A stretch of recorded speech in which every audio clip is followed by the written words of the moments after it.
हमें टेंजेंट का लेंथ दिया है 5 सेंटीमीटर और इन दोनों के बीच में 90 डिग्री एंगल दिया हुआ है और रेडियस पूछा है हमसे। हम जानते हैं कि रेडियस और टेंजेंट के बीच में कितना एंगल बनता है, 90 डिग्री।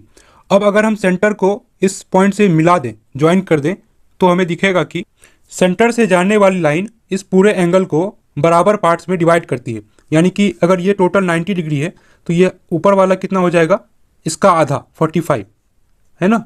ये तो प्रॉपर्टी है इस सर्कल की कि ये वह जितना एंगल होगा उसका हाफ डिवाइड हो जाएगा इस लाइन की वजह से। तो ये 45, नीचे वाला भी 45, 45, 45, 90 डिग्री, ये भी 90 है। रेडियस परपेंडिकुलर होता है टेंजेंट पे।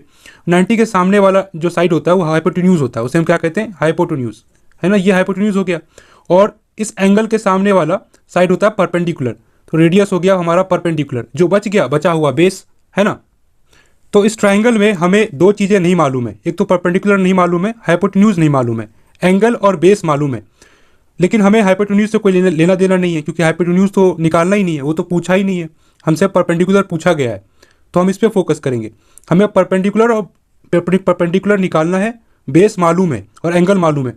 तो कौन सा रेशियो हम लगा सकते हैं ट्रिग्नोमेट्री का, टेन थीटा लगा सकते हैं, क्योंकि परपेंडिकुलर अपॉन बेस होता है टेन थीटा, है ना। तो टेन 45 डिग्री कितना हो जाएगा, क्योंकि ये एंगल है, थीटा की जगह 45 डिग्री है, परपेंडिकुलर अपॉन बेस होता है ना। तो परपेंडिकुलर हमारा क्या है, रेडियस है, जो कि निकालना ही है, और हमारा बेस क्या है, 5 सेंटीमीटर। बस खत्म हो गया यहीं पे।